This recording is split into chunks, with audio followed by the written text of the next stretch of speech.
लकल हम्द या अल्लाह अस्सलातु वस्सलामु अलैका या रसूल अल्लाह अम्मा बअद। सिलसिला है नाजरीन के सवालों के जवाब देने का।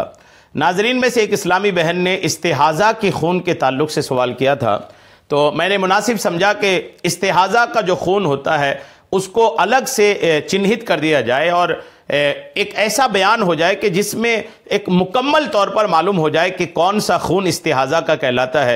इस्तिहाज़ा के अहकाम मैंने एक क्लिप में बयान कर चुका हूँ। इसमें सिर्फ मैं इंशाअल्लाह ये बयान करने की कोशिश कर रहा हूँ कि कौन कौन सा खून इस्तिहाज़ा का कहलाता है, क्योंकि ये उमूमन इस्लामी बहनें इस तरह के मसाइल पूछने में हया करती हैं और फिर वो गलतियां कर बैठती हैं और गलतियों में क्या क्या नहीं होता, मसाइल की मालूमात ना होने की वजह से फिर ये बातें होती हैं। लिहाजा मैं इसमें वाज़ेह करने की कोशिश कर रहा हूं कि कौन कौन सा खून इस्तिहाज़ा का होगा।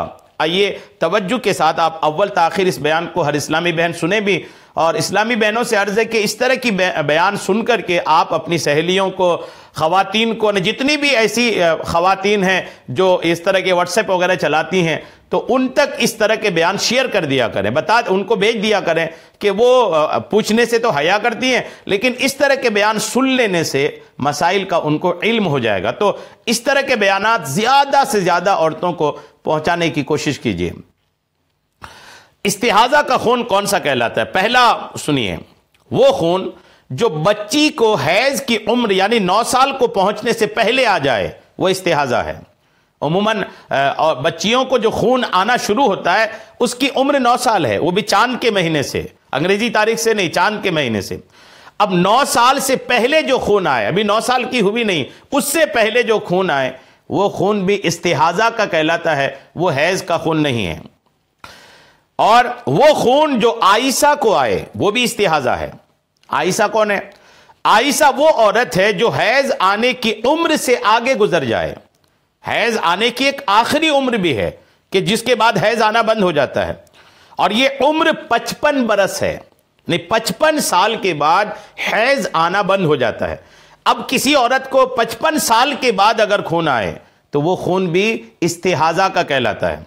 अलबत्ता इस उम्र के बाद यानी 55 साल के बाद अगर किसी औरत को खालिस खून, बिल्कुल सुर्ख या बिल्कुल सियाह या पुरानी आदत की तरह, जैसे पहले हैज आता था 55 साल के बाद भी बिल्कुल वैसा ही आना शुरू हो गया, तो अब फिर ये हैज ही होगा। यानी ऐसा नहीं कि अब 55 साल की हो गई तो उसके बाद जैसा भी खून आए वो इस्तिहाज़ा ही होगा, हैज नहीं होगा, ऐसा नहीं है। अगर 55 साल के बाद जिस तरह हैज के दिनों में हैज आता था वैसा ही आना शुरू हो गया तब भी हैज होगा।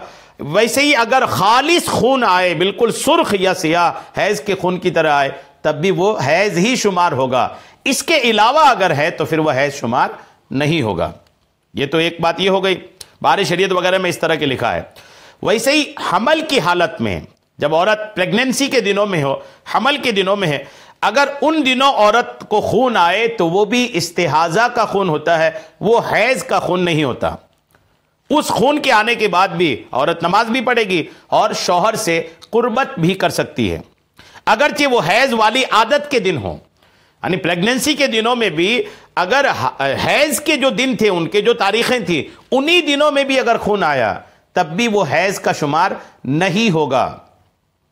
अच्छा, उसके अलावा वो खून जो हैज की कम अज कम मुद्दत यानी 3 दिन से कम हो, हैज की मुद्दत जो है, हैज का जो टाइम है कम से कम 3 दिन है, ज्यादा से ज्यादा 10 दिन है, तो अगर किसी को 3 दिन से कम खून आए तो वो भी इस्तिहाज़ा का खून कहलाता है।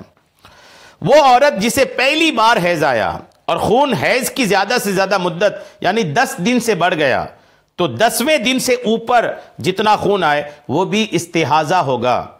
यूं ही जिस औरत को पहली बार निफास आए, बच्चे की पैदाइश के बाद जो खून आता है उसे निफास का खून कहते हैं, तो 40 दिन से ज्यादा जो खून आएगा वो भी इस्तिहाज़ा का खून कहलाएगा। जिस औरत को पहले भी हैज आ चुका है तो उसकी पिछली आदत से ज्यादा अगले हैज तक जो खून आए वो इस्तिहाज़ा है, लेकिन उसके लिए 2 शर्तें हैं। एक तो यह कि इस बार खून आदत से बढ़ा और 10 दिन से ज्यादा आया हो।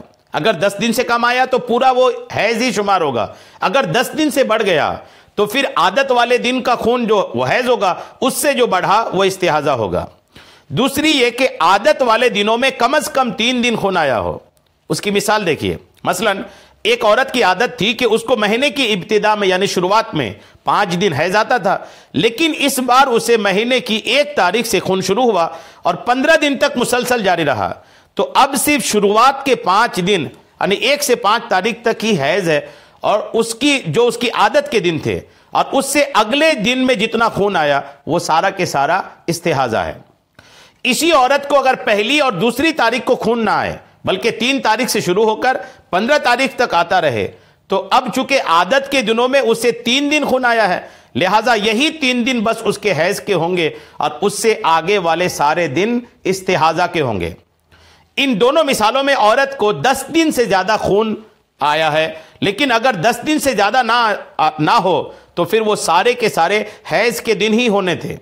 मसलन उसे यकुम या 3 तारीख से शुरू होकर 10 तारीख तक खून आया था, तो खून आने वाले सारे दिन हैज वाले होते थे, और यह हुक्म होना था कि उस औरत की आदत बदल गई। एक सूरत यह है कि औरत को अपनी आदत के बरखिलाफ 10 दिन से ज्यादा खून आया, लेकिन जो आदत वाले दिन थे उनमें कम से कम 3 दिन खून नहीं आया बल्कि कम आया। तो इस सूरत में पिछली बार जितने दिन खून आया था उतने दिन हैज, और उससे ऊपर जितने आया वो इस्तिहाजा होगा। उसकी मिसाल देखिए, एक औरत की आदत थी कि उसको महीने की शुरुआत में 5 दिन हैज आता था, लेकिन इस बार उसे 1 तारीख आने से पहले ही 1 दिन खून आ गया, यानी उनकी जो पहली तारीख थी उसके आने से 1 दिन पहले ही खून आ गया। फिर 1 से 5 जो उसकी आदत के दिन थे उन सब में खून नहीं आया, या फिर इन 5 दिनों में फकत 2 दिन खून आया, और फिर 6 तारीख से 15 तारीख तक मुसलसल खून जारी रहा। तो इस सूरत में चूंकि खून 10 दिन से ज्यादा है, इसलिए सारे को हैज शुमार नहीं कर सकते, और आदत के दिनों में 3 दिन खून भी नहीं आया कि फकत उतने ही दिन हैज शुमार कर लिए जाते। इसलिए अब यहां हुक्म यह होगा कि औरत की पुरानी आदत के मुताबिक 1 से 5 तारीख ही हैज के दिन है, और इसके अलावा जो दिन है वो सारे इस्तिहाजा, यानी यकुम से पहले जो 1 दिन खून आया वो भी इस्तिहाजा है, और 5 तारीख के बाद भी जितने खून आया वो सारा के सारा इस्तिहाजा है। ये सारे मसाइल में जो बातें बताई गई ना, इसमें एक बहुत अहम बात बार बार ये बयान हुई कि आदत, तमाम इस्लामी बहनों को चाहिए कि अपने हैज के दिनों की आदत का वो ख्याल रखे कि कितनी तारीख से कितनी तारीख को आता है, यानी आदत और कितने दिन आता है। आदतों को ख्याल रखनी चाहिए, क्योंकि आदत के मुताबिक इन पर शरीयत के अहकाम बनते हैं। उम्मीद है मेरी बात आप पर समझ में आ गई होगी। अल्लाह करीम हम सबको शरीअत के तमाम मसाइल सीखने, समझने और उस पर अमल की तौफीक अता फरमाए। आमीन। बिजाहिन नबील अमीन सल्लल्लाहु तआला अलैहि वसल्लम।